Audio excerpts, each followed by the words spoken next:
जय श्री राम दोस्तों, स्वागत है आप सभी का सनातन धर्म यात्रा में। दोस्तों, पिछले वीडियो में आपने श्रीमद् भगवद गीता के द्वितीय अध्याय के दूसरे श्लोक को हिंदी अनुवाद और पूर्ण विस्तृत टीका के साथ सुना और समझा।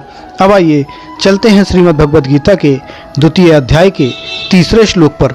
इसमें लिखा है, क्लेब्यमाश्म गमः पार्थ नैन तत्वोपपद्यते क्षुद्रम हृदय दौर्बल्यम त्यक्तनिष्ठ परंतप।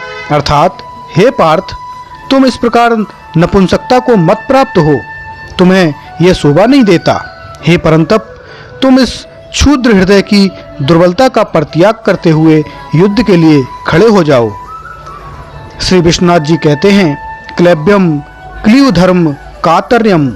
हे पार्थेति त्वं प्रथा पुत्र शन अपि गच्छसि तस्मानस्म गमः मा प्राप्नुहि अन्यस्मिन् छत्रबंधो परमिद मुपद्यताम तुई मत सखो तू नो पूज्यते नन्विदम शौर्याव भाव लक्षणम क्लैब्यम मा संकतिष्ठा।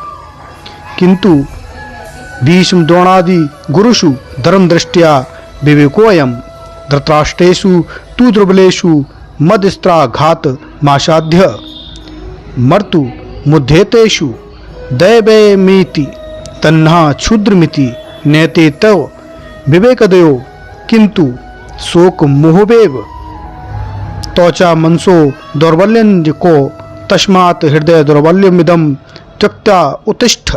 हे परंतप, परान शत्रून् तापयन युद्धस्य। अर्थात, यहाँ क्लैब्यम का अर्थ है क्लीव, धर्म रूपी कायरता।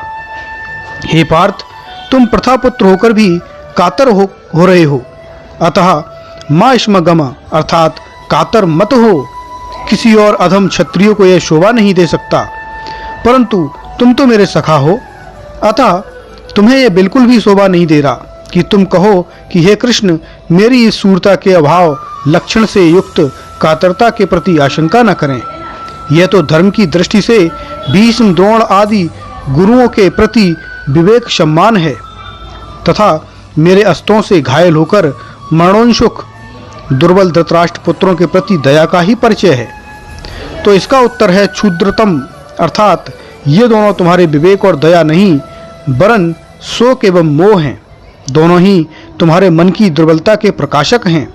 अतएव इस हृदय दौर्बल्य का परित्याग कर उठो। हे परंतप, पर अर्थात शत्रु को ताप प्रदान करते हुए युद्ध करो।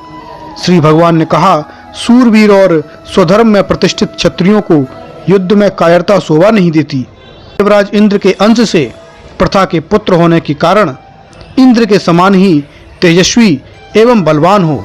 इसके अतिरिक्त तुम महामहेश्वर के सखा होने के साथ तुम महाप्रभावशाली भी हो, अतः तुम्हारे लिए ऐसी कायरता अशोभनीय है।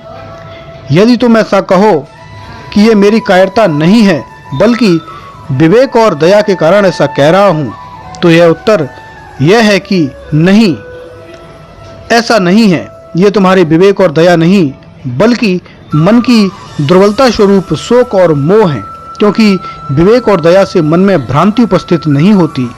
किंतु तुम्हारी पूर्वोक्ति ना चा शक्नो में अवस्थान्तु भ्रमतीव चा मे मनः, गीता का पहला अध्याय 30वां श्लोक से यह स्पष्ट होता है कि तुम्हारा मन भ्रमित हो रहा है।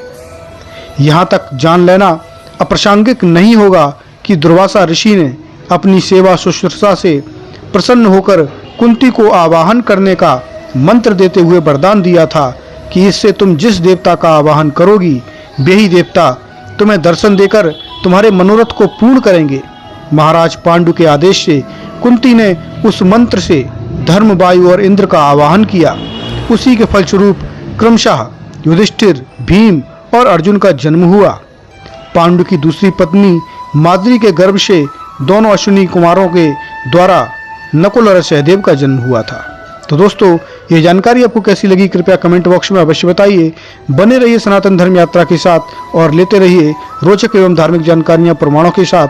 धन्यवाद। जय श्री राम।